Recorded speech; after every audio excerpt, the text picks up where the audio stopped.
花开花落自有时，缘去缘来总有因。大家好，欢迎收听翠花的秘密。前几天，我不小心打掉了隔壁总偷我亲自种的水果的小孩一颗牙，在对方家长找上门之前，我爸妈为了以示歉意，停了我的卡，把我扔到公司旗下的一家小型菜市场当推销员。对内，我爸妈说这是为了保护我；对外则美其名曰锻炼我的社恐，增强工作能力，为以后继承公司做铺垫。我总觉得他们看我不顺眼很久了，这次只是一个契机。不过我确实有些社恐，而且我的社恐有些特别，属于熟人面前社牛，陌生人前又社恐的那种。我那无良爸妈说，什么时候业绩第一，什么时候回去，还说做得不好，不给我签实习证明。我的软肋就这么被拿捏了。当初生病缺考了一科，索性选了家门口的大学，而狗学校规定没有实习证明不给毕业。一天晚上，给一家超市老板配完货后，我像往常一样抄近路，穿过那条小巷子，背后传来哒哒哒的脚步声。等我一回头，却不见任何身影。昨天才看过的人贩子科普情节不受控制地浮现在脑海里，吓得我冒出一身冷汗。我飞快地跑起来，眼看出口就在眼前，身后的脚步声却越来越近，仿佛下一秒就有一只手要搭到我的肩膀上。我一阵恐慌。这时，一个高挑的身影出现了，背后的男的：“你跟着我女朋友干什么呢？”“老婆，我来接你了。”毫不夸张，武良的出现如同天降圣光，他的声音也如同仙乐一般，驱散了我内心的恐惧。在转身时，背后的人影彻底不见了。怕我害怕，武良还体贴地帮我打了车。在那次俗套的英雄救美的加成下，我们加了微信，后来又很快熟悉起来，然后一步一步，他成了我男朋友。谈恋爱的这半年以来，我们相处得很好，他总是很体贴。在听说我是农村的后，他一点也没有像其他之前冲我献殷勤的男同事那样远离我，反而很照顾我的感受。后来每次约会，他都带我去平价的地方，因为大多时候我都是坚持 AA 的，他没有多问，我也就没说。可能在他的思维里，我的爸妈就是普通的农民，一年四季靠种菜卖菜谋生，菜市场里起早贪黑赚点辛苦钱的那种。一开始隐瞒家事，我是存了试探的心思，后来关系越来越好之后，则是不知道该怎么说。他也曾好几次开玩笑说，等到过年一定去我家里买一车菜，顺便问问叔叔阿姨能不能买菜送女儿。每气氛正好，我就更不知道怎么告诉他。其实我爸妈亲手种的，他们家之前买一车蔬菜的钱，可能只够在我爸妈那里买一颗白菜。我那无良爸妈，自从承包整个华中地区的蔬菜市场之后，就把下面的活交出去，全力研究那什么健康蔬菜系列了。作为农科院的首席博士，他俩除了研究，亲手种菜的时候不多，几乎一出来就会遭遇疯抢。一开始不说，后面就更不好说了。谎言总是越撒越多，就像滚雪球一样。直到他说要带我见家长的那一刻，我开始慌了。万一被他发现咋整？我曾经试探过他，问他如果万一有人骗了他怎么办？他当时的表情我还记得，他说他最讨厌欺骗了。我愁得掉了好几根头发，半夜喝醉跑去院种闺蜜的5米大床上撒酒疯，还非得让他给我想出一个办法不可，不然我就继续在他床上蹦迪，脚踩他的爱马仕，踢飞他的 LV， 手上把他专门请法国知名皮肤护理师定制的水乳拿来当话筒。闺蜜气得哇哇大叫，生怕我下一秒就把他的哪个老婆或者老公扔出去。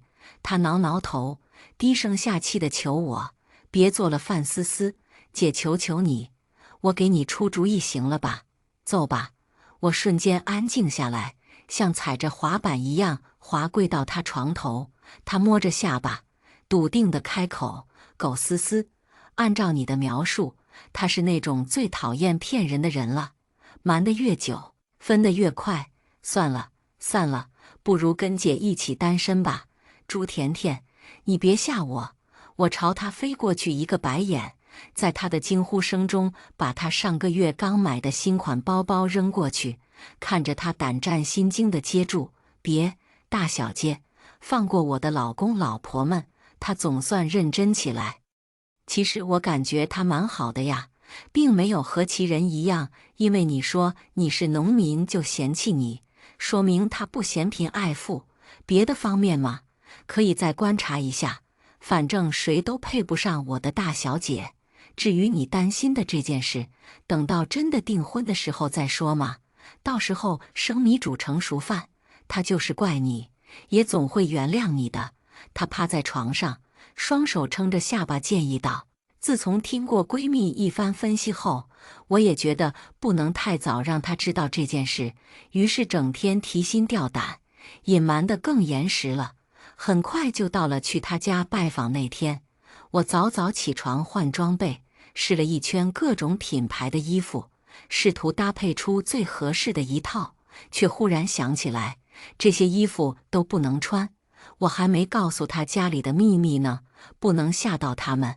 于是我又换回我前些天买的运动服，国产的牌子，才几百块，质量和版型绝了。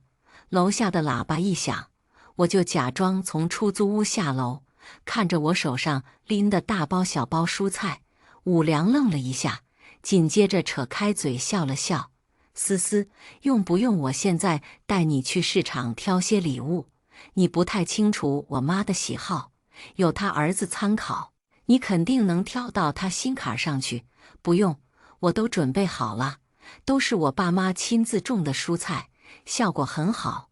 我昨天专门回去拿的，阿姨肯定爱吃。我把手里的几大包蔬菜向前举了举，我寻思着她家里比较注重养生，而我爸妈研究出来的最新版健康。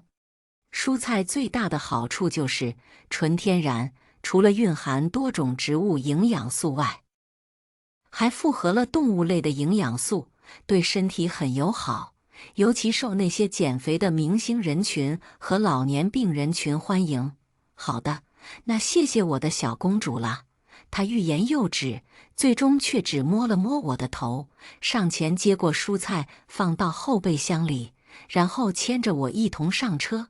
对了，思思，我妈妈脾气不是很好，如果她哪里惹你生气了，你多包涵。我在这儿先给小公主赔个罪。尽管被打了预防针，我也没想到到了之后，他妈的脾气哪里是不好，根本是欠缺点素质。跟着武良，我才刚迈进去一只脚，就被他妈陈女士推出去了。哎，进屋套鞋套了吗？弄脏屋子怎么办？说着，陈女士跑去屋里磨蹭半天，扔出来俩黑色塑料袋。我看着屋内他儿子脚上的鞋，气笑了。合着就只有我要换事布，就只有我脏。妈，你干嘛呢？思思，来，我帮你套上。看见他儿子蹲下身给我套鞋套，陈女士的白眼翻得更大了。现在的女人呀，不知道伺候男人就算了，还让男人伺候她。不是，陈女士说啥呢？我简直不敢相信自己的耳朵。女人何苦瞧不起女人？我总算是遇见了，想着今天是第一次上门拜访，不能让武良为难，我忍住即将破口而出的吐槽，重新换上礼貌的笑脸。阿姨您好，初次拜访，这是我给您带的一些蔬菜，都是我爸妈亲自种的，很健康。听阿良说您在减肥，这也很适合哦。他富含，站在门口说话的功夫，我把手里的蔬菜向前递了递。咦，脏死了，果然是农村人。我们家吃的都是定制蔬菜，可不吃这种来路不明的，扔在门口吧。”我还没说完，陈女士就捂着嘴，嫌弃的不行。行了，进来吧，待会儿让邻居看到。啊呸！竭力忍住转身就走的冲动。我深呼吸几次，冲散内心的无语。罢了，谁让我看上他儿子呢？大不了以后少来，先把这次糊弄过去。走进客厅，我无声地打量起武家，想看看是什么巨富之家。结果就这100平左右的3房1厅，土大款那种的中式和欧式混合风格，远不如我家客厅大。坐在沙发上的陈女士注意到我的目光，眼神中流露出得意的光芒。怎么样，没见过这么豪华的房子吧？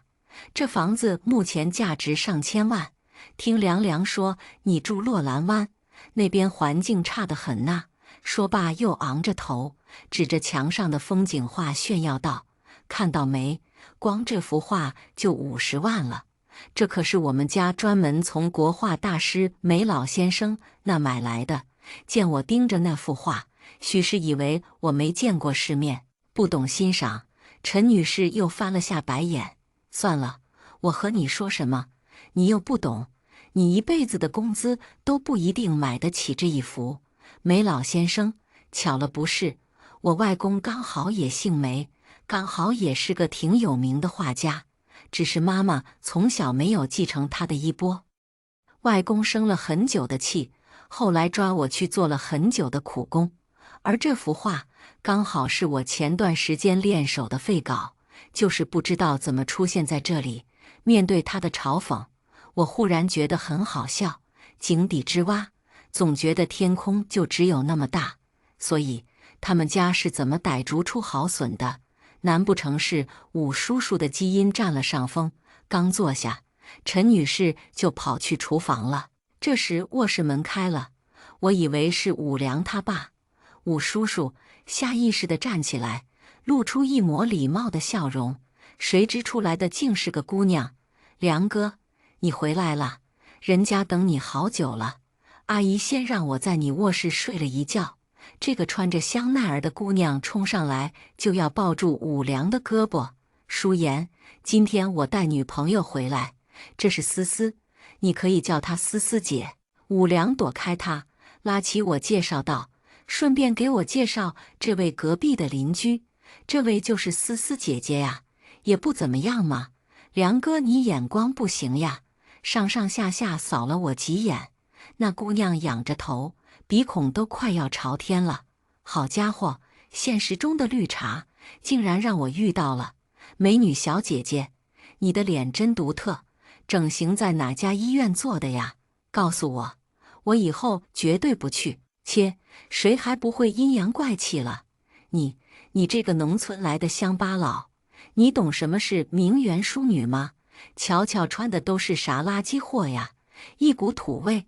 那位所谓的名媛淑女和小姐装模作样的捂着嘴，以为这样就可以打击到我和小姐。首先，我穿的是老国货品牌红星的衣服，它很舒服，质量也很好。我并不知道和小姐口中的垃圾货具体指什么，如果只有国外的名牌才算是不土的话，那和小姐你可以滚出咱们国家，去舔别的国家。再者，和小姐嫌弃我这个农村来的乡巴佬，但是你吃的菜、煮的饭，哪样不是农村人种出来的？你有本事就不吃不喝，不然滚！马德不敢对他妈，还不敢对你这个小绿茶吗？疯狂一顿输出之后，我果然舒服多了。小绿茶被我对得嘤嘤嘤哭起来。这时陈女士急忙从厨房小跑出来，拉着她的手就安慰道：“妍妍别哭了，哭的阿姨和你梁哥都心疼。现在有些人哦，也是没教养，刚上门就欺负人。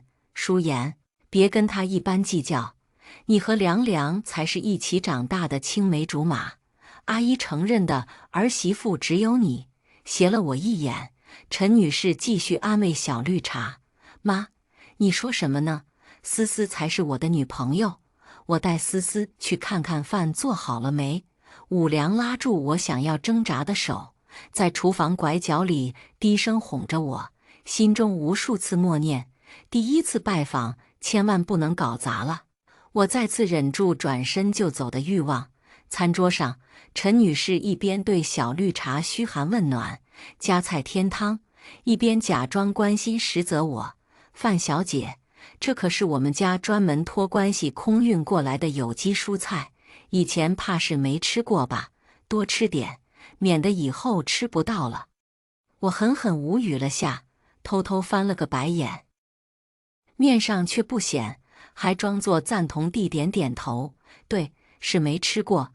确实，自从爸妈成功研究出健康蔬菜后，我们家吃的都是他们亲手种的，还没吃过这种差的，这种次一等的，都被我爸妈高价出口给国外了。谁知还有大院种又掏钱高价买回来。看着陈女士洋洋得意的炫耀，我真想告诉她，那些被她嫌弃扔在外面的蔬菜，一颗就够买这10桌了。那样她的表情肯定很精彩。不过有武良在，我也只能想想，快速的吃完饭告辞。武良本想开车送我回去，却被他妈妈叫住了。凉凉，待会儿我要和妍妍逛街，你送我们一下。看着武良为难的眼神，我只能作罢。不过也好，反正他每次都是送我到出租屋，我还得再打车回家。自从我爸从停我的卡后，家里的司机也不让我用了，我都是打车回去。走出小区，给闺蜜甜甜打了个电话，找到一个不太显眼的位置等她来接我。她那辆红色的玛莎拉蒂实在太骚包了。什么？他妈嫌弃你太穷了？我还是第一次听谁说你穷的。闺蜜听到我的吐槽，哈哈大笑。不过这也侧面说明她妈妈是个嫌贫爱富的。还好你当初没告诉武良你的家事，不然还不知道怎么样呢。这次刚好避雷了。闺蜜分析道。可是武良是真心爱我的呀，他一直对我很好，总不能因为未来婆婆不好就放弃我们的感情，把他打入冷宫吧。车窗外的冷风灌进来，我纠结地挠着头。不是吧，不是吧，我怎么觉得你有点恋爱脑呢？作为万草丛中过，片叶不沾身的典范，闺蜜死命地嘲笑我。可是武良值得呀，他真的蛮好的，各方面都很符合我的口味，以至于后来每每想起这句话，我都觉得自己当初的脑子一定是被狗啃了。这也成了后来闺蜜屡屡嘲讽我的把柄，大概是知道我生气了。武良那几天格外的体贴，每天上下班的准时接我，给我准备早晚饭，约我看喜欢的电影，下雨时给我打伞，晴天时给我送防晒，那叫一个无微不至。我的同事们都说我很幸运，找到了个好对象。如此冷脸几天之后，我还是不忍心了，毕竟这是他妈妈的错，再这样下去，为难也只有他。如此平静地过了半个月，在我几乎要忘记这件事的时候，我接到了一个陌电话。思思呀，我是你陈阿姨，上次是我的不对，凉凉和他爸都说我了，你什么时候有时间，阿姨专门给你道个歉。陈女士这次电话里的态度好得出奇，我一度好奇武爸爸是何方人士，竟然让陈女士态度转变这么大。按照现在我和武良的感情，我们之后肯定是要考虑结婚的，那么就不可能完全和他妈妈陈女士没有交集，所以我决定接下这次的台阶，缓和一下我们之间的关系。时间约在这周6晚上，说是以示对我的重视，陈女士专门叫了其他的亲戚，在酒店里办了一场宴会。这次我决定按照陈女士的审美，特意化了个美美的妆，在衣柜里挑了一身找爱马仕首席设计师定制的成衣，前往酒店赴宴。刚到酒店门口，就恰好遇上了香奈儿的品牌经理具小姐。哦，亲爱的，你还是这么优雅漂亮。我们这一季新款，礼貌微笑着告别具小姐。谁知看在恰好出来的陈女士和绿茶小姐眼里，却是我舔着脸讨好人家。哟，果然是上不得台面，那可是香奈儿华中区的经理。你知道那是谁吗？就舔着脸往上凑，真是不知所谓。小绿茶凑上来一顿嘲讽，我皱了皱眉，还没等我开对，小绿茶又接着娇滴滴的假意关心道：“陈姨，你看看他，也不知道从哪借来的一身冒牌货来装阔，传出去可不是丢您和梁哥的脸吗？再说人家具小姐可最讨厌别人搭讪了。这位何大姐，您今年贵庚了？年纪轻轻，眼睛就已经瞎了吗？自己穿冒牌货穿多了吧，才会一上来就怀疑别人。还有您这衣服，几年前的款来着？”扫了一眼小绿茶的衣服，是小香前年的款。我还以为她有多有钱呢。趁这会儿说话的功夫，我飞快给甜甜发了条信息：“甜甜，你和小奈他们零花钱不够的时候，会穿几年前的衣服吗？”才不会，她几乎秒回：“是了。”真正的名媛有几个会穿过几年的衣服？就是宁愿穿平价的新款，也很少穿过季的。真正的名媛穿小众品牌的，那叫眼光独特，与众不同。那要是穿几年前的，别人会怀疑你家是不是破产了。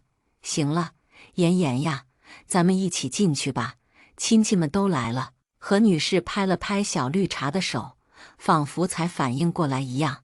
我跟在后面，心知这次怕是宴无好宴了。那为何要骗我说是给我道歉呢？直到站在礼台前，听着何女士对着台下的亲戚当众宣布：“各位叔伯哥姐们，感谢您们今天的捧场。今天主要是为了向你们介绍我的准儿媳何淑妍。”勉强扯出的笑容凝固在嘴角。我也终于明白了，他们今天叫我来的目的，不是为了道歉，而是想当众给我难堪，绝了我和武良在一起的道路。我冷静地看向武良：“武良，你也是这么想的吗？你同意你妈妈说的，要和何淑妍在一起吗？”“不，怎么可能？我事先不知道，是我妈一厢情愿的。”她握着我的手，低声道歉。紧接着，她拉开凳子，拽着我走到礼台上，举着我们紧紧相握的手，高声宣布道：“大家好，不好意思，刚刚是我妈和你们开玩笑的，这才是我的女朋友。”范思思凝视着她郑重而认真的侧脸，刚刚的愤怒和忧伤仿佛都不见了。我心里盈满了甜蜜。梁哥，她怎么配当你的女朋友呢？她一个菜市场卖菜的，每天在一堆臭菜叶子里忙活，还不知道有没有初中学历，这种人怎么配得上你？还有他爸妈都是地里的臭农民，未来不说帮你，还要拖累你。小绿茶站在人群最前方，红着眼眶吼道。台下众人顿时议论纷纷，有的看着我指指点点，有的投来鄙夷的目光，还有的甚至立马离台前远了一些，仿佛不走远就要被我这个臭农民污染了似的。啪！我忍不住冲到台下，给了他几巴掌。你有点钱了不起吗？农民得罪你了？没有农民你吃啥喝啥？端起碗吃饭，放下碗骂娘。我今天就治治你这嘴臭的毛病。我就是农民怎么了？我是农民，我骄傲。众人的议论传来，有人说我是泼妇，让陈女士不要我这个儿媳妇；有人说我就是上不得台面，果然是小门小户出来的，没教养。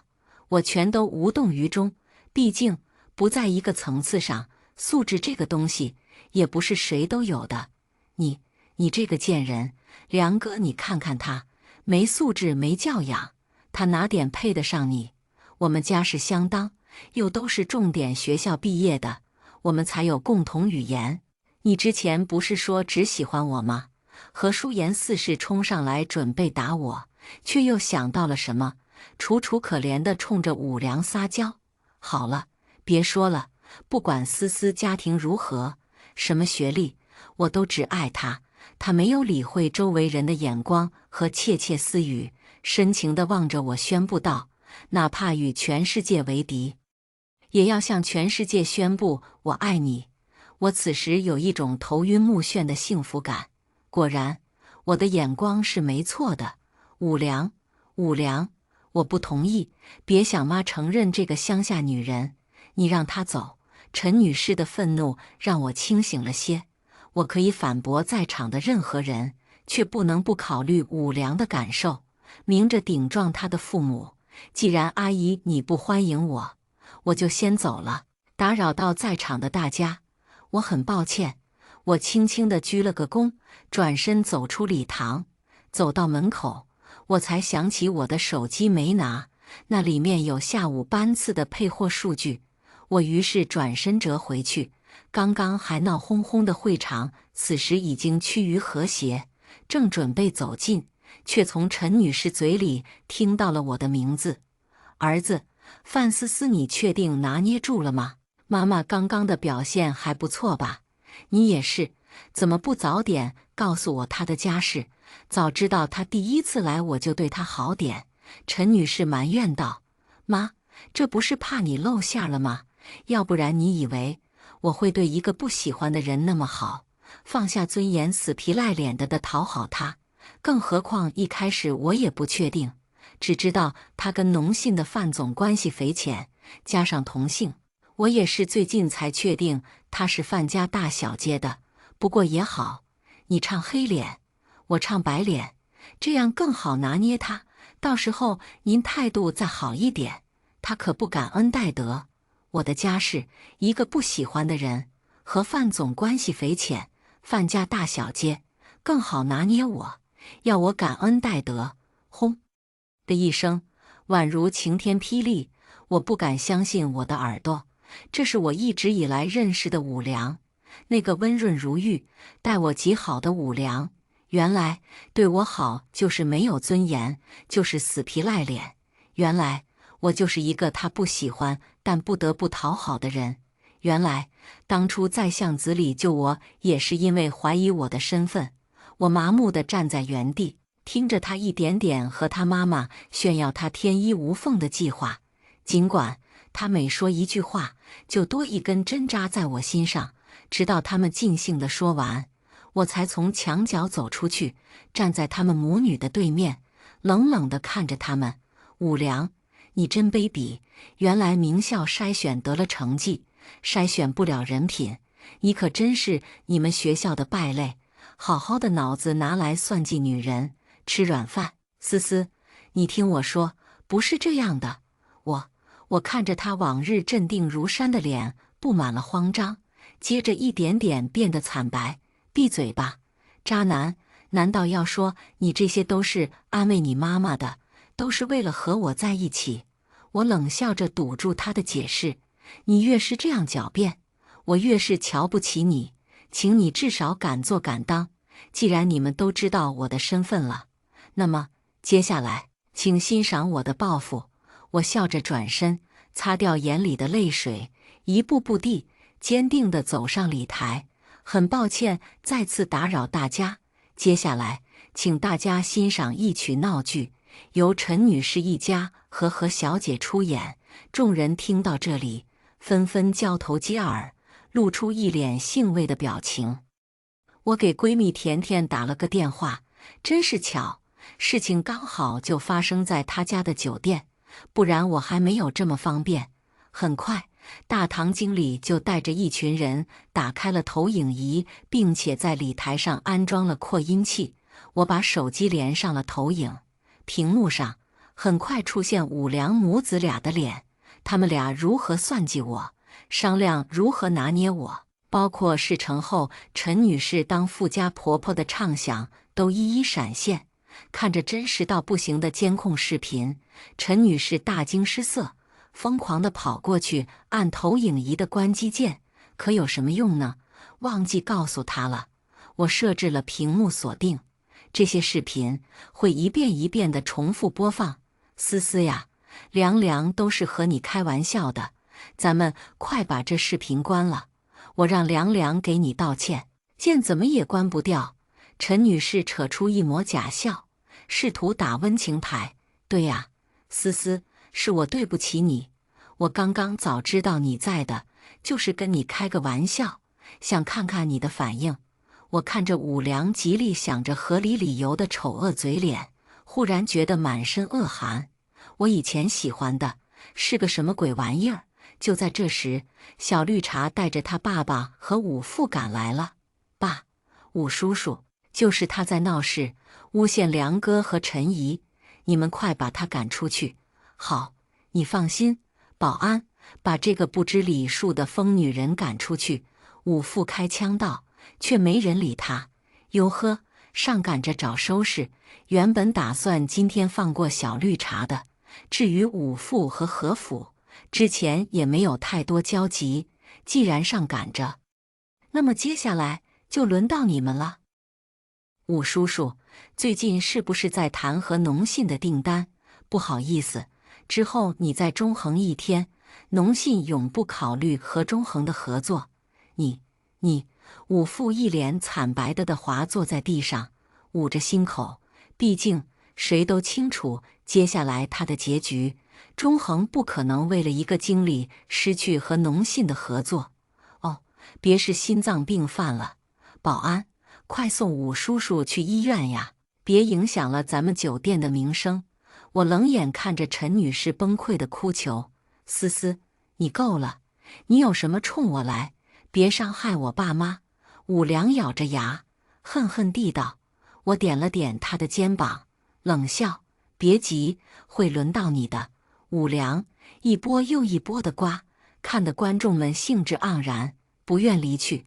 至于这个何叔，您在农信可千万别犯错哟，不然，哈哈哈哈！我不必说完，就看到小绿茶父子俩骤变的脸色，看着众人不一的脸色，我终于放下话筒，施施然走向门口，坐在闺蜜的副驾座上。我还在吹嘘，甜甜，可惜你来晚了，没看到姐在宴会上大杀四方的样子。行了，想哭就哭吧，谁还没遇到过渣男呢？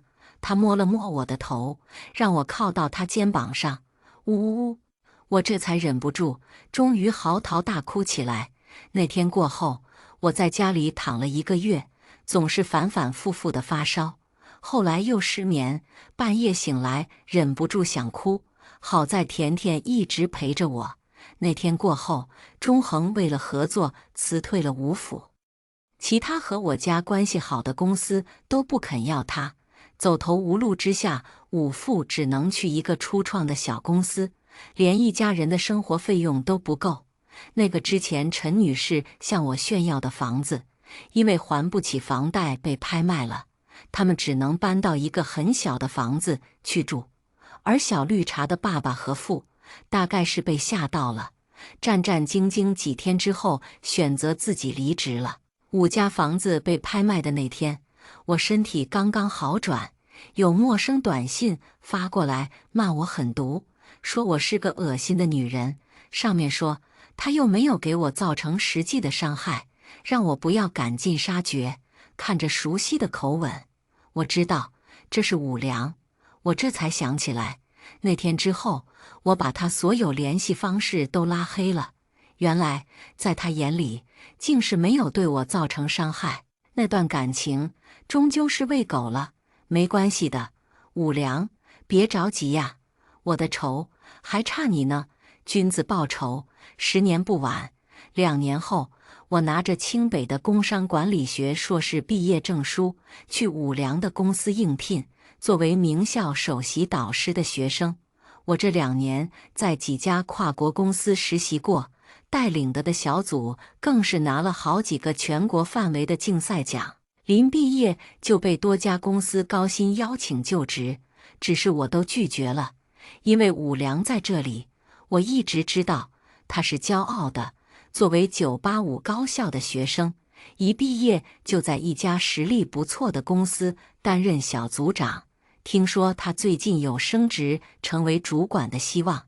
可现在我成了他的主管。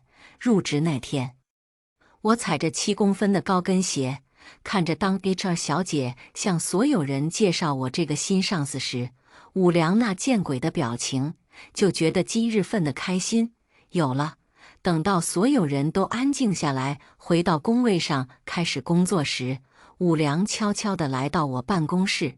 思思，我就知道你还没忘记我啊！看着他普通且自信的样子，我真怀疑我当初是怎么看上他的。停，武先生，首先，请问你基本的职业素养呢？进领导办公室先敲门，不知道吗？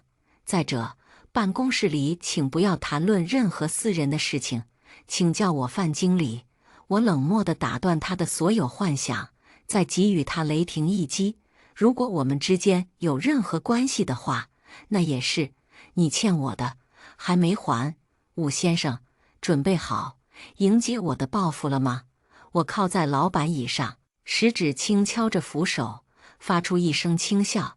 你，范思思，你别太过分，不就是骗了你吗？你又没有实际损失，你不是也装穷骗我了吗？2年了，至于吗？我看着他一点点变青的脸色，笑了。有些人呐，没必要，不值得。过了几天，公司员工开始讲我的小话，下面都在传，说我一个普通本科学历，走不正当关系才进了这家公司。我知道是谁传出来的，毕竟这个公司知道我过往的只有武良一个，雕虫小技罢了。只是让我失望的是，堂堂一个大男人，竟开始使这些不入流的手段。我以前可真是眼瞎了。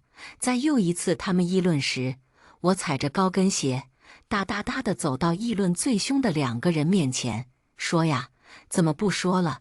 咱们一起聊聊呗。忘了告诉大家，我本科是普本，但是我研究生是清北的哦。好了，你们慢慢聊，下午的工作记得准时汇报。看着他们恐慌的神色，我转身慢慢走进办公室。我知道他们不会怪我这个上司听到了他们讲话，只会怪当初那个胡乱传播消息的人。更何况武良仗着自己的重点学校身份，也并不是真的那么合群。至于为什么等这2年，当然是从一个人最骄傲的方面一点点击溃他，才是最致命的喽。更何况知识是我自己的。砰的一声，武良用力推开我办公室的门。范思思，你这分明是在为难我，拿整个企划部都拿不下来的单子分给我。周围的同事听到声音都在窃窃私语。是哦，范先生，我的确是给了你一个难缠的单子。当初既然敢欺骗我的感情，怎么不敢拿下这个单子打我的脸呢？好了，出去吧。公司只养有价值的人。不顾众人吃瓜的表情，我不耐烦地下了逐客令。几天后，看着他交上来的企划案，我笑了。就这个水平，还好意思天天说自己名校毕业，真给教授丢脸。我花了半小时把他的漏洞挑出来，并把自己做好的企划案和他的细细对比，做成了一个表格，在开大会时展示在投影屏上。这就是你身为组长的企划案，漏洞一堆，请学学真正的企划案怎么写。啪的一声，我将他的原稿扔在他面前，不给他留任何颜面。是呀，组长写的比范经理差不多了。之前老说自己名校毕业，看不起我们，结果自己还不是做得稀烂。面对众人的嘲讽，武良终于忍不住站起身来，连带着身后的椅子发出刺耳的声音：范思思，你够了，不就是想公报私仇骂吗？老子不干了。我面带笑容，丝毫不受影响地开口，就算我公报私仇，但任务是实打实的。你做的有问题，不如我也是实打实的。技不如人，就别无能狂怒了。行，老子现在就辞职。他扯下胸前的工作牌，用力地丢在会议桌上。走可以，手上工作完成了吗？做好交接了吗？1个月后交接好再走吧。咱是懂法的，作为一个守法好公民，我当然要给他普劳动法。1个月内，我光明正大地给他穿了无数次小鞋，看着他由一开始的无能狂怒到后来的忍气吞声，看着他1个月到期后迫不及待地离开的样子，我笑了。这游戏还没玩够呢，下一家公司，我又成了武良的上司。半年后，闺蜜告诉我，武良竟是直接买票逃离这个城市了，甚至直接在每次入职前问公司有没有换新上司的打算，导致领导都以为他野心太大要篡位。武良，他可真是应了他的名字，没得良心，活该这个下场，哈哈哈。耳边响起闺蜜阵阵的笑声，我也扑哧笑了。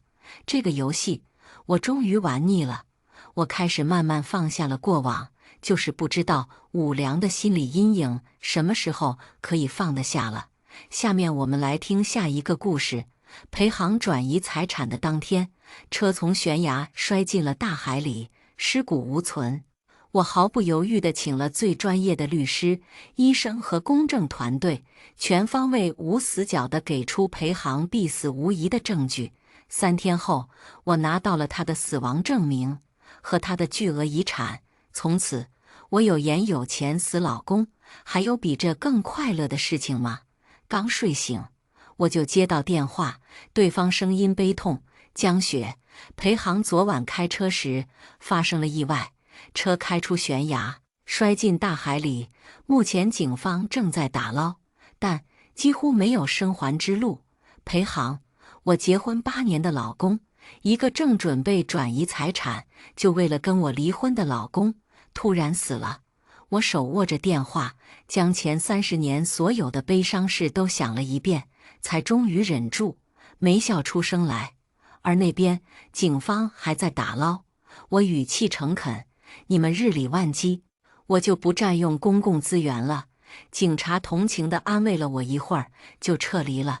接下来就是律师、医生、公证团队，我全部请的最专业的人士，力求让我老公走得壮丽，死得其所。3天后，我拿到了他的死亡证明。更快乐的是，裴航生前没有立下遗嘱。他爸妈走得早，只有一个妹妹和一个怀孕的小3个人里面，只有我是第1顺位继承人，理所应当得到了所有的遗产，摇身一变成了坐拥上亿的富婆。30岁，有钱有颜，成熟御姐，没孩子，老公早死，简直就是人生巅峰。我看了一眼裴航的照片，笑了。你的钱我替你花，你的孩子我替你揍，你就安心的去死吧。话音刚落，电话响起，看号码就知道是裴航在外面养的女人李佳佳。刚刚接通电话，那头就是一声冷笑：柳江雪，我已经有了裴航的孩子，预产期还有2个月不到了。你拦着裴航不让见我，是什么意思？你在说什么呀？我听不懂，少揣着明白装糊涂。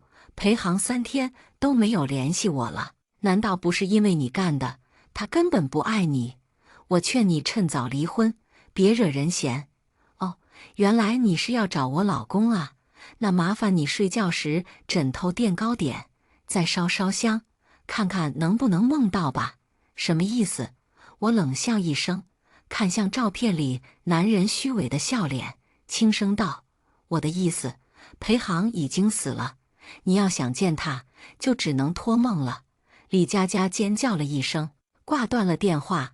1分钟后，电话又接踵而来，这次不是李佳佳，而是裴航的妹妹裴瑜。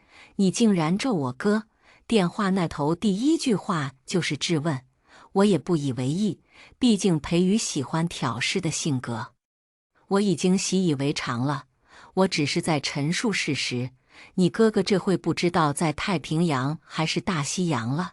不信，那就去警察局问问呗。裴瑜愣了许久，随后就想继续咒骂，可惜他第一个字要说出口时，我干脆利落地挂掉了电话。世界终于清静了不少，不过估计在一段时间内，我都不能过上清静的生活。第二天一早，别墅外就来了一堆人，我仔细看了眼，都是裴家村里的各种老一辈，三姑六婆乌泱乌泱来了一大堆人，但没有一个是直系血缘的，估计是裴宇找来压我的。柳江雪，你出来，你杀了我们裴行，你就是个杀人犯。果然，我随意收拾了一下，就施施然地报警了。直到警察来了，我才开门。可能因为前一天通宵玩乙女游戏，导致我睡眠不足，眼里布满了红血丝。果然，男人可以是纸片的，可以是文字的，但是绝对不能是碳基的。警察看到我憔悴的样子，明显一愣。我勉强挤出一抹微笑，抱歉，最近家里发生了些事情，所以形象可能不太好。警察点点头，刚想说话，裴瑜从三姑六婆中冲了出来，就抓着警察开始叫唤：“警察，他是个杀人犯，快抓他！”警察点头：“这位女士，你报的警。”裴瑜卡住了，反而我笑眯眯地说：“我报的警，我告他们侮辱诽谤罪，有监控有证据。”就这样，我们一群人都进了警局。半天后，因为他们没有我杀人的证据，我直接出来了，但那群人却因为侮辱诽谤我，被拘留了。真是千里送人头，礼轻情意重啊。不过可惜，裴瑜不需要拘留，因为裴家人在闹的时候，他躲在不远处看着，等警察来了，才冲出来。警察最后只警告了他一声，就让他跟我一起走了。警察局外，就是你杀了我哥，你这个心狠手辣的女人！裴瑜红肿的双眼死死盯着我，恨不得下一秒就要冲上来剥了我的皮。我看着他无能狂怒的样子，轻笑。刚刚在警察局说的明明白白，当天我在家可没有见过裴行哦，你凭什么说我杀他？裴行是自己出车祸死的，跟我有什么关系？你说你没有，你的证据呢？你的不在场证明呢？你敢说车子不是你动的手脚？那你说我杀了裴行，你的证据又是什么呢？你怎么证明？裴瑜明显一愣，脸上的表情更加愤怒。这位胸大无脑的小姑子一直看我不顺眼，以前我处处忍让，也只是看在裴行的面子上。现在人都死了，我也不用再忍了，谁主张谁举证，你没听说过吗？裴瑜看着我，眼神里透露着清澈的愚蠢。我轻叹一声，试图和他解释。有位名人说过一句话：当你被诬陷偷吃了面包，不是应该剖开自己的肚子？我收起笑容，冷眼看着面前的女人，一只手拍拍她的肩膀，而是应该挖下污蔑者的眼睛，然后吞进肚子里，让她自己找。裴瑜明显被我的话吓了一跳，脸色瞬间煞白。我转身打算离开，随后我顿了顿脚步，因为我看到了李佳佳，她扶着隆起的肚子，微笑着朝我走来。在此之前，我只在照片上见过这个女人，长发飘飘，我见犹怜，任何男人见了都会心软，难怪能把裴行迷得找不到家。我是李佳佳，裴行的真爱，我的手机里有我们的合照，你要不要看看？李佳佳的段位明显高了不少，脸上还挂着游刃有余的微笑。之前的电话是我打的，并且我肚子里是裴行的孩子。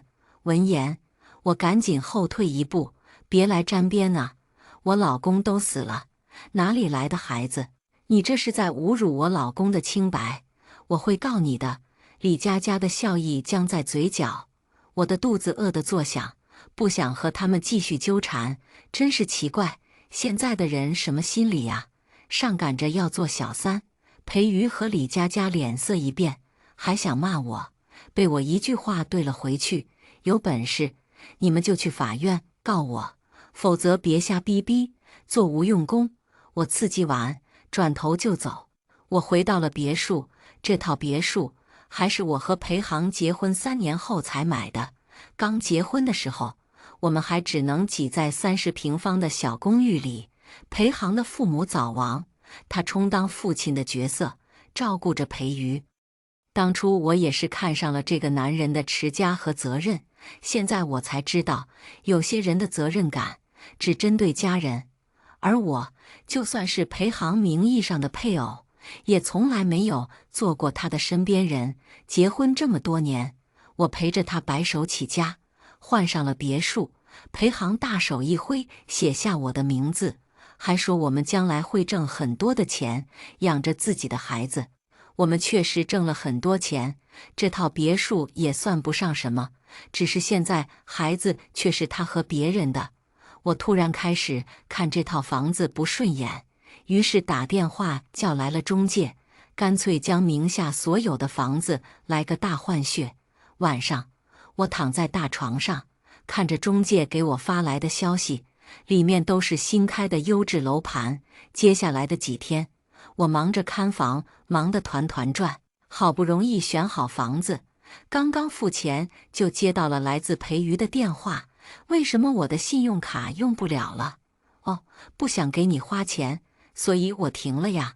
那是我哥的卡，你凭什么给我停了？你有什么资格？我笑出了声，干脆利落道：可是他死了呀，作为遗产继承人，你现在花的是我的钱。电话那头又沉默了，毕竟按照裴瑜的智商去理解这些问题确实有些困难。可是遗产我也有份呐，妹妹，读点书吧。第一顺位继承人指的是父母、配偶及子女，你作为兄弟姐妹，只能排第2顺位。我还没死呢，你跟着掺和什么？当年裴瑜高中没毕业，就辍学和男朋友在一起，真是一个错误决定。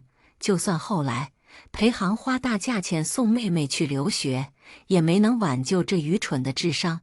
所以是你抢走我的钱，你这个不要脸的贱人！杀了我哥还不够吗？还要抢走我的钱？我不是不会放过你的。哦，那你报警吧。说完，我直接挂掉电话，害怕被传染愚蠢智商。2天后，中介告诉我，他去处理我名下房产的时候遭到了阻拦，他带人去验房，被裴瑜赶出了家门，去了李佳佳家里，也是同样的情况。等会我会给你委托书，委托你们帮我处理房产，有什么问题直接公事公办就好了。毕竟房子的主人是我爷，他们有什么资格赖在我家？其实现在裴瑜住的房子也是写在我名下的，当初裴航没有购房资格，只能暂时将房子写在我名下，包括李佳佳住的房子也是我的，不然裴航也不会迟迟不敢和我摊牌，而在背后偷偷做小动作来转移资产。如果当初裴航直接告诉我他变心了，要选择和我离婚，我可能还会高看他一眼。毕竟感情这种东西不是生活的全部，就算没有爱情，人也不可能活不下去。大家一拍两散，好聚好散，不好吗？但是裴航偏偏要在外面找小三来恶心我，甚至引发了后面的种种，只能说一切都是他罪有应得。我让中介直接收走了裴瑜和李佳佳的房子，2人都快把我的手机打爆了，我也懒得理会，干脆收拾行李出去旅游。裴瑜好歹和老公还有婚房，但是李佳佳一直是靠着裴航养着，现在房子没了，信用卡也被我停了，她可以说是孤立无援。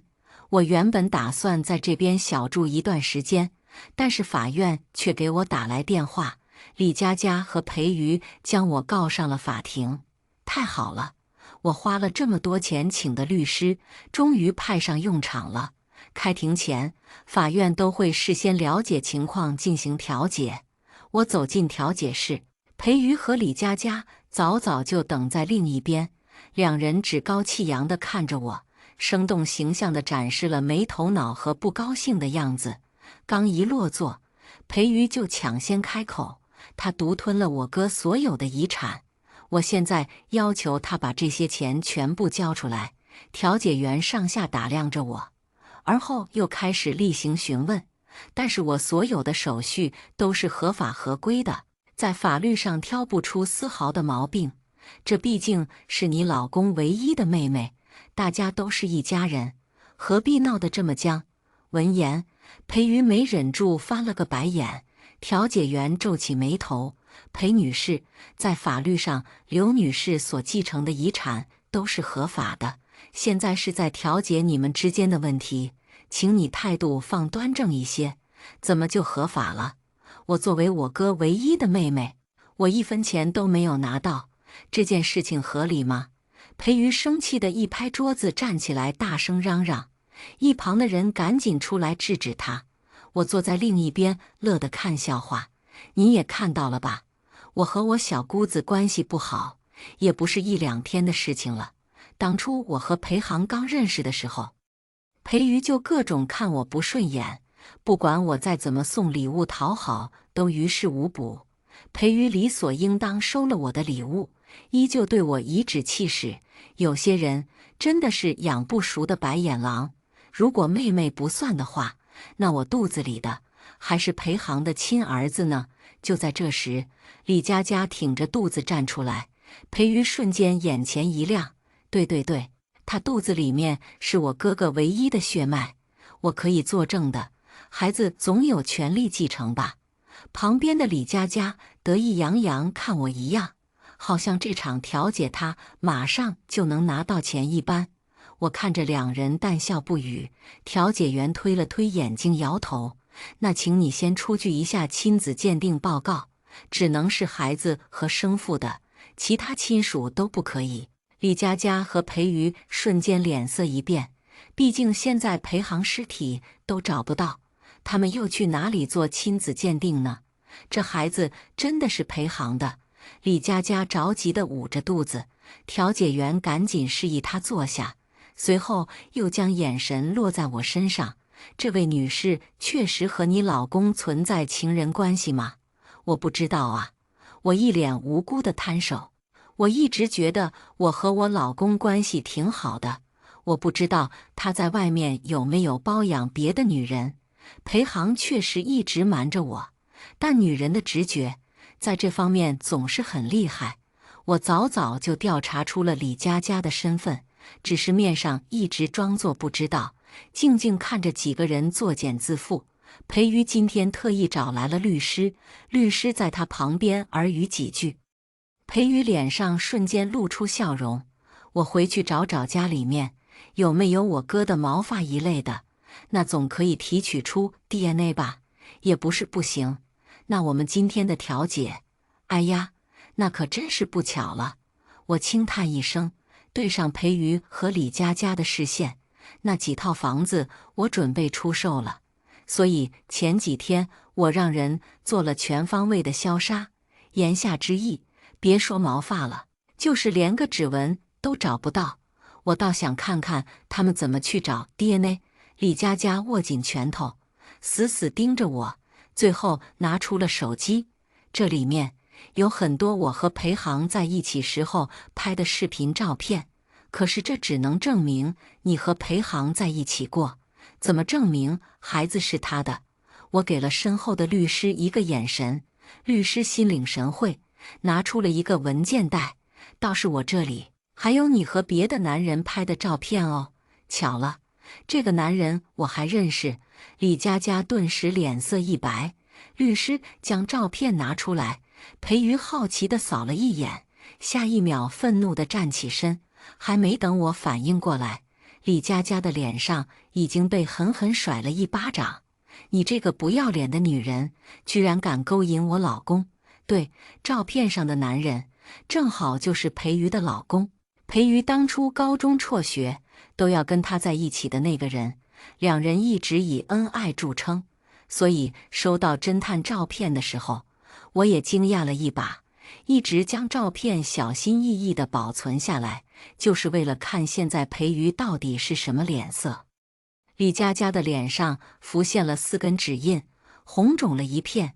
调解结束后，两人直接在走廊上就吵起来。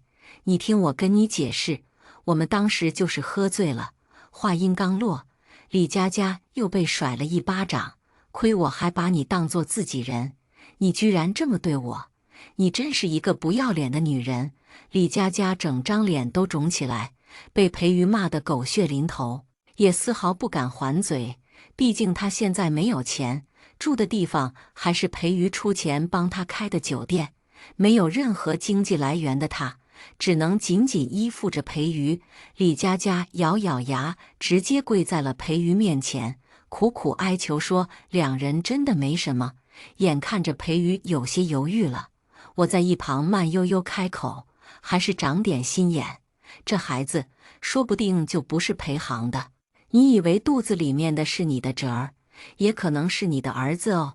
裴瑜瞬间反应过来，疯了一样抓着李佳佳的头发，两个女人毫无形象地厮打在一起，好戏看够了，我才离开法院，直接报了裴航公司的地址。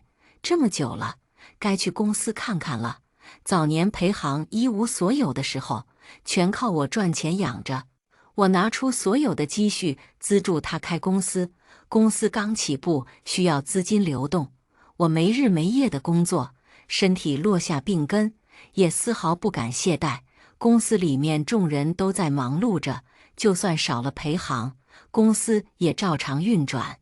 电梯还有不少人。我走进电梯后，另一个男人也上了电梯，电梯发出警报，示意超重了。我还有很重要的事情。你下去。最后一个上电梯的男人立刻指向我，语气里都是不耐。听不懂话吗？你下去。男人语气十分嚣张，看我的眼神中带着得意，和李佳佳简直如出一辙，因为他是李佳佳的弟弟李明浩。裴航开了后门，让这个高中都没毕业的人进了公司。平时在公司里耀武扬威，但是有老板做靠山，公司里也没人敢有异议。只是李明浩大概还不知道李佳佳的处境，更不知道世界上已经没有裴航了。我没有纠结，直接离开这趟电梯。等下一趟电梯关上门的那一刻，我听到了李明浩的嘲讽：切，老女人有什么资格和我解斗？男人，你为何这么普通，偏偏又这么自信？我重新坐电梯去了18楼，刚刚出来就听到李明浩的声音：你听不懂我的话是不是？方案给我重做，滚出去！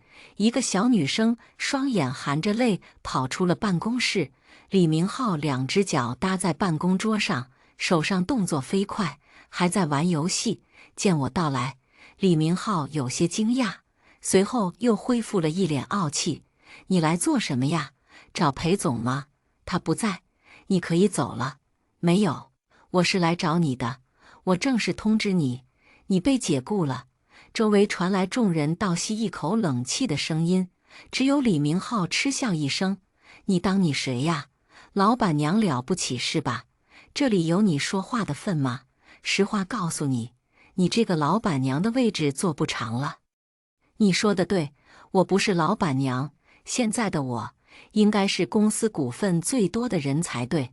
电梯叮的一声到站，出来一群人，为首的男人带着笑意快步向我走过来。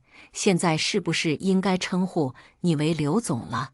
乔总客气了，乔总是公司的2把手，早年跟着裴航打江山，只是现在两人之间的嫌隙越来越大，气氛也逐渐变得剑拔弩张。李明浩不明所以地看着我们，还没反应过来现在的情况，直到乔总身后的女人走出来，手上拿着一沓文件：我是人事经理，现在正式通知你，你被解雇了，请跟我到会议室商谈一下后续的赔偿问题吧。李明浩僵在原地，半晌后愤怒地大吼：“知道我是谁吗？我可是老板未来的大舅子，你们有什么资格开除我？”众人对此见怪不怪。看来李明浩也不是第一次在公司说这种话了。你要不要和你姐姐打个电话？你知道我姐？李明浩瞪大眼睛，吓得后退2步。乔总摆摆手，几个男人上前直接将李明浩请到了外面。刘总，我们办公室说话吧。我点点头，和乔总一起去了办公室。裴航出事这件事，还是他打电话告诉我的。毕竟两人现在针锋相对，彼此身边都有眼线。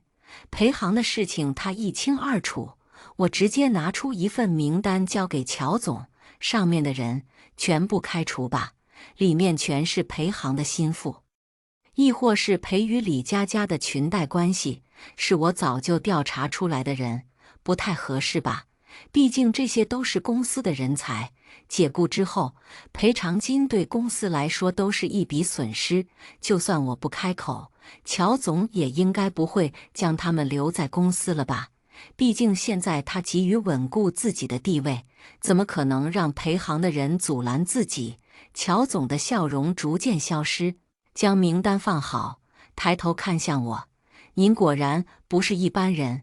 看来裴总似乎藏了一块璞玉在家里。”我笑着谢谢他的夸奖，又拿出了另一份文件，之前说好的，只要你给出合适的价格，我可以把股权转让给你。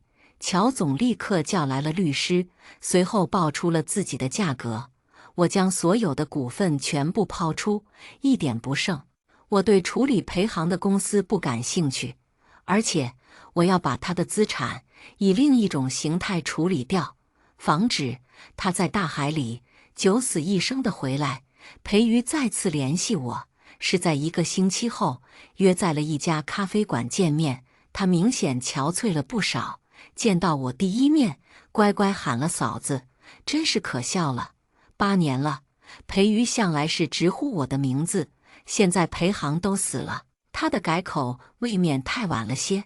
嫂子，我错了，是我之前相信李佳佳的话，但是我没想到他是这种人，以后我会远离他的。你能不能原谅我，让我住回之前那套房子啊？房子我已经卖出去了。我淡淡的开口。是李佳佳叫你过来走感情线的吧？我刚刚看到她的车了，那辆红色小跑车，是裴航买给她的吧？裴宇脸色顿时变得苍白，大概是没想到，这些事情我都一清二楚。李佳佳总觉得能拿到遗产，就算身无分文，也坚决不肯卖掉这辆跑车。相比之下，我更佩服裴瑜，绿帽子都戴在头上，居然还能和李佳佳站在统一战线，感情真是深厚。嫂子，我听不懂你说的话，算我求你了，给我们一条活路吧。那你以前有放过我吗？我搅动着面前的咖啡冷笑。当初我妈重病急需要钱，你偷走我的钱，非要出国留学，其实就是换了一个地方吃喝玩乐的时候，你放过我了吗？裴宇嘴唇蠕动着，半晌都说不出来一句话。我甚至连给我妈办葬礼的钱都没有，你还让裴航偷走我的金饰，就为了买一个奢侈品包包，这些事你都忘记了吧？我捏紧手中的杯子，极力压制自己，没将咖啡泼在他的脸上。你故意把我的车钥匙、身份证和手机藏起来，我甚至连我妈最后一面都没见到。办葬礼的时候，我让裴航出席，你却在家装病缠着裴航。你想过当时的我吗？等我好不容易找到被裴瑜藏起来的东西，裴瑜委屈地躲在裴航身后，说只是跟我开玩笑。手机里是我爸30多通未接来电，刚打过去，那头是我爸的哭声：“囡囡，你妈妈走了。”那是我唯一一次没忍住对裴瑜动了手。裴航却阴沉着脸色要我道歉，就算后来知道我妈去世，他也只是嘴上训斥了裴瑜2句，转头又来找我说好话。我妈的葬礼上，我打电话叫裴航过来，裴航十分为难。可是小鱼生病了，我就这一个妹妹，不能丢下不管啊。明明裴鱼10分钟前还好好的，现在却突然生病了，说出来都未免觉得可笑。江雪，你是做嫂嫂的，就让着她吧。一句长嫂如母，成为了禁锢我的枷锁。对了，还有一件事情我忘记说了，李佳佳的肚子里的孩子不可能是裴航的。你说什么？我随意地甩出一个文件，裴航不能生育，这是医院诊断。我看着裴瑜大变的脸色，笑着抿了口咖啡。诊断是假，隔岸观火是真。因为法律关系，我不能亲自手刃了裴瑜，但让裴瑜和李佳佳狗咬狗还是可以的。裴瑜没让我失望，他直接冲到了车前，将车里的李佳佳拽出来。李佳佳还没说话，脸上就落下几巴掌。贱女人，你敢骗我？你竟然敢说你和我老公只是酒后乱性，不要脸！裴瑜像个疯女人一样，拽着李佳佳的头发不停撕扯，痛得李佳佳哀嚎连连。最后实在忍不住了，李佳佳开始反击，两人逐渐变成互殴。但怀孕的李佳佳根本不是裴瑜的对手，直接被狠狠推在地上。啊，我的肚子好痛啊！李佳佳捂着肚子哀嚎，直到有路人吼了一声，裴瑜这才反应过来。这时候血已经流了一地，李佳佳被送到医院。我慢悠悠地跟上，毕竟好戏，现场看才精彩。不多时，裴瑜老公匆匆赶来医院，还没开口就被裴瑜扇了一巴掌。都欺负我是吧？看我没哥哥了就欺负我，甚至还联合李佳佳一起骗我，说你们到底是什么时候好上的？裴瑜老公咬牙很久，还是说了出来。当初裴航和李佳佳好了之后，就将李佳佳介绍了给了裴瑜，4人还甚至背着我一起出去旅游。李佳佳成功勾引了裴瑜的老公，直到不慎怀孕了，就想着把孩子算在裴航头上。所以你知道孩子是你的。裴瑜愣在了原地。你们把我当傻子吗？居然一起骗我！裴瑜老公张嘴还想解释，手术室的门突然推开，医生走出来说孩子马上要生产了，现在让人去交钱。我站在一旁，看着男人忙前忙后，裴瑜蹲在地上许久没人安慰，最后崩溃的大哭。来往的人看着好戏，医生上前让裴瑜冷静一点，不能大声喧哗。连宣泄情感都做不到的裴瑜，只能将怒火发泄在自己老公身上。只是心急如焚等着做爸爸的男人，此刻已经顾不上裴瑜了，干脆冷着脸将人推开。你又生不了孩子，凭什么不让我跟别人生一个？裴瑜崩溃大哭。我生不了是因为谁呀？读高中的时候，你就带我开房，我为你打了4、5次胎，把身体打坏了，我还不是因为你吗？你自己不自爱，怪得了谁？我看着两人互相指责的样子，轻笑转身离开了医院。最近处理的事情太多了，我甚至都没时间做美容，干脆直接打了个飞的，找了个海边城市度假。刚一下飞机，就收到了管家给我发来的最新消息：李佳佳生了个男孩，但是裴瑜的婆家不认这个孩子。我忙着开心度假，把他们的事情当作笑话来看，估计他们还希望裴瑜可以把裴航的遗产从我手里抢过来，自然不会放过这个娇贵的儿媳妇。裴瑜的老公却铁了心要离婚，天天嘲讽裴瑜生不出孩子。裴瑜的怒气找不到地方发泄，天天和老公吵架，又去医院找李佳佳的不痛快。裴瑜老公的钱都捏在裴瑜手里，他甚至没有钱给李佳佳找个护工照顾。刚刚生产完的李佳佳落下了不少的病根，在这边待了2个月，每天没有烦心事，感觉整个人都年轻了10岁。管家给我发了一张李佳佳最新的照片，照片里李佳佳容貌疲惫，身体都还没恢复好，每天照顾孩子都不够，压根顾不上自己，时间一长，精神状态直线下降。裴宇老公来看她的时间越来越短，甚至最后一次还是带着裴宇一起来的。三人在病房不知说了什么。他们离开之后，李佳佳在病房里面哭了很久。姐姐，你在看什么东西啊？看得正入神的时候，身后的小奶狗突然围上来，紧紧抱着我。姐姐是在看什么笑话吗？笑得这么开心。小奶狗是我在旅游的时候认识的，年轻性格却很沉稳，笑起来的时候，嘴角的梨窝和露出来的虎牙都让人移不开眼。每次和小奶狗说话的时候，都会感叹富婆的生活果然是美妙的。没什么，我打算明天租个游艇玩玩。小奶狗眼前一亮，欢欢喜喜地答应了。阳光沙滩，吹着海风，躺在甲板上享受着日光浴，手里拿着香槟，看着不远处裸着上身冲浪的小奶狗，简直没有比这更加幸福的生活了。直到一通电话打破了我平静的生活。柳江雪，光是听声音，我的心头就在狂跳。这个熟悉的我听了10年的声音。听说你到处说我死了。我笑了，终于来了呀！我乘坐最快的航班回来了。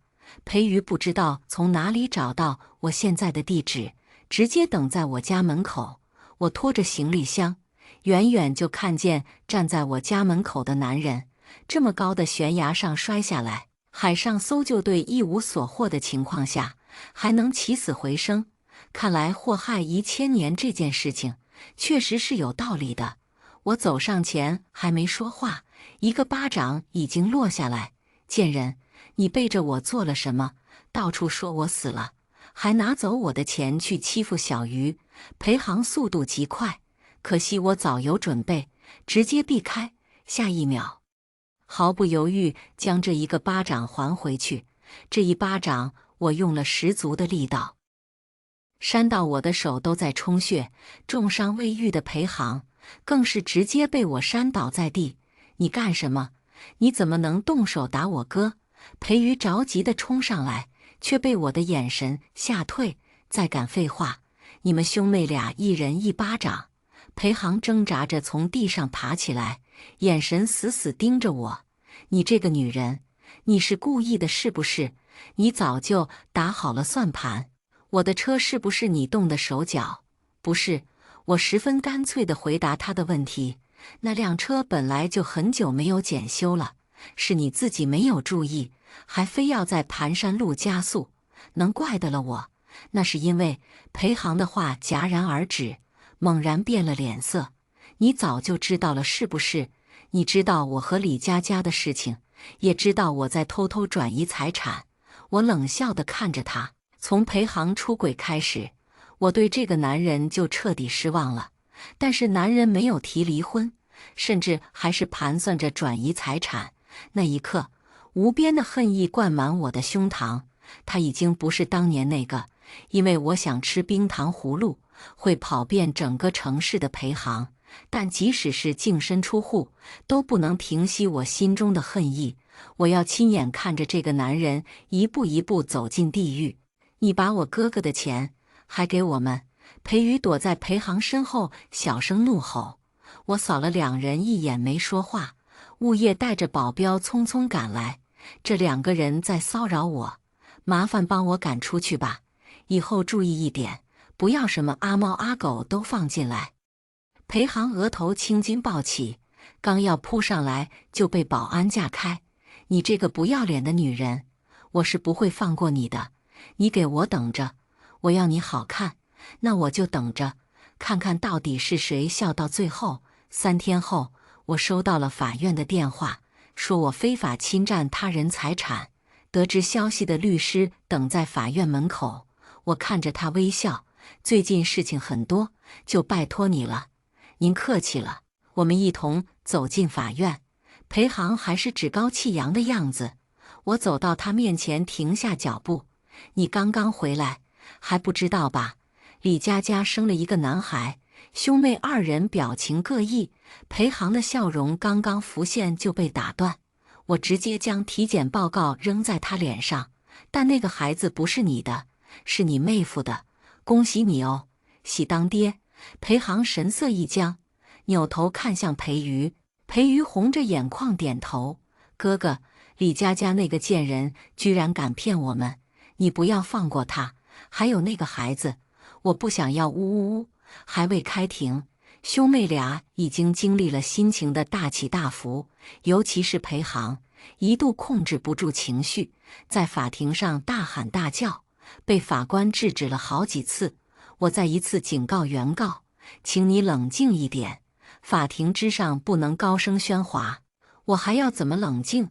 我所有的钱都被这个女人卷走了，我情人生下的孩子不是我的，这还要我怎么冷静？裴航像个疯子一样狂吼，滑稽的模样，甚至连他自己请来的律师都被逗笑了。柳江雪，你这个不要脸的女人，你拿了我的遗产还不赶紧吐出来？遗产？我眨眨眼，无辜的摊手，真是对不起，我已经花完了。这几个月，我过着醉生梦死的生活，好好奢侈了一把。不可能，我公司这么多的股份，还有那些房产，怎么可能花完？我看着男人冷笑，我花高价请人帮我打理的资产，自然不会有任何问题。所有的遗产早就通过各种手法洗得干干净净，转移到了我爸的名下。现在裴航留给我的遗产，在法律上已经所剩无几了。但我们还没离婚，我活着回来了，我们的婚姻还能继续。裴航脸色阴晴不定，最后才吐出这句话。我暗叹，果然还有这一出。如果裴航回来了，不同意离婚，我就还要跟这个渣男捆绑一起。可惜我甩出一本结婚证，以为你死了，我就改嫁了。我们的婚姻已经无效。离开法院时，裴家兄妹像极了斗败的公鸡，低着头，脚步都是虚浮的。不对呀，你住着这么大的房子，钱都是哪儿来的？裴瑜愤怒地冲到我面前，恨不得把我身上钉出一个洞来。哦，是我爸爸给我的呀，我将财产转移给我爸，他再通过赠与的方式，将钱全部转回了我的名下。看着不远处裴航阴沉的脸色，我的笑容再也藏不住。我这不是跟你学的吗？当初你转移财产，不是玩得挺厉害吗？要不是我提前发现了，估计这会身无分文的应该是我了。裴航张张嘴却哑口无言。我挥挥手坐上车，扬长而去。离开前还听到裴瑜在安慰裴航：没事的哥哥，你还有公司啊，你肯定还能东山再起的啊。公司，乔总好不容易才将大权全部收入囊中，现在怎么可能拱手让出来？我让私家侦探一直跟着裴航，没过几天就收到了视频。视频里，裴航几乎是被扔出了办公楼。你们连老板都不认识了吗？我可是你们的老板，是公司的掌权人，你们怎么能这么对我？裴航在门口大吼。许久后，乔总才从里面缓缓走出来。他着急想冲上去，却被保镖拉开。你可真是贵人多忘事啊！现在公司股份都在我手里，你还有什么资格来找我？还有你的那些心腹早就被我开除了，这个公司没你的份了。乔总讥笑着，在众人的前呼后拥下离开。只有裴航独自瘫坐在地上，嘴里还在念念有词：不可能的，我怎么可能什么都没有了？视频到这里就结束。我立刻将视频发给了李佳佳，不知道她现在看到裴航到底是什么反应。李佳佳果然不负众望，收到消息之后，第一时间就闹着要出院。但是她生产后没好好休息，再加上还欠着医院一大笔钱，现在根本不能离开。得知裴航如今身无分文，李佳佳万念俱灰，最后干脆一个人离开了医院，甚至连孩子都丢下了。医院没有办法，最后只能给裴瑜打了电话。裴瑜的公婆也得知了裴航的状态，确定没有翻身的机会后，一反常态提出要离婚。而裴瑜，他完全变了一个样子，瘦骨嶙峋，面色蜡黄，正在双手合十祈求自己的婆婆：“算我求你了，妈，你让阿泽接电话好不好？让我们坐下好好商量好不好？”女人一脸不耐烦，说什么说，以前你家有钱，我们家处处让着，我儿子天天好脾气哄着你，我们老两口做牛做马照顾你，但现在你身无分文，还想做大小姐呀？做梦！赶紧把离婚协议签了，滚出我家！我看着跪在地上大哭的裴瑜，不禁冷笑。当年高高在上，谁都没有看在眼里的大小姐，如今落得这个下场，真是活该呀！不过现在的裴瑜身无分文，那裴航估计是负债累累了吧？果然没过几天，物业给我打了电话，说裴航想和我聊聊，我同意了。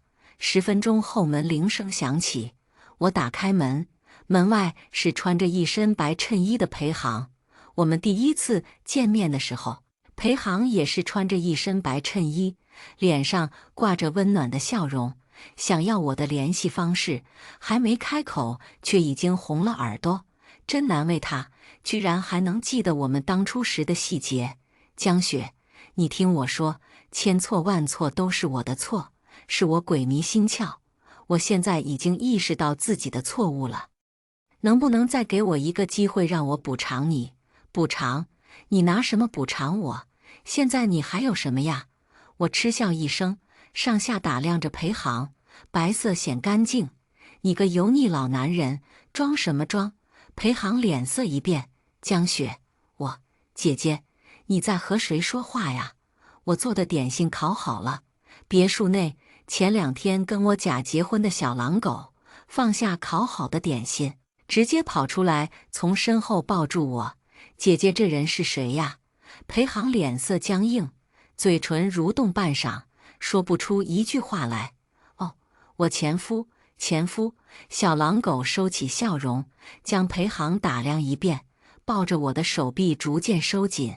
既然都是前夫，还来找姐姐做什么？姐姐不会是想丢下我吧？开玩笑，我放着20多岁年轻帅气的小狼狗不要，要这个人渣？怎么可能？姐姐最爱你了。小狼狗得了我的保证，眼神更加得意了。请问这位前夫有什么指教啊？你给我滚开！裴航愣了半晌，突然冲上前，只可惜被小狼狗一把抓住了手腕，狠狠推倒在地。一时间，我们3个人都懵了。好一会儿，小狼狗率先开口：“行不行啊，细狗？平时没健身吗？身体这么弱，我身为一个男人都未感到羞愧。”小狼狗啧啧2声。地上的裴航咬着牙面前爬起来，挺起胸膛。只是小狼狗比他高了一个头，从气势上就赢了一大截。长相身材没一个拿得出手的，还好意思舔着脸来找姐姐？你是故意来逗姐姐笑的吧？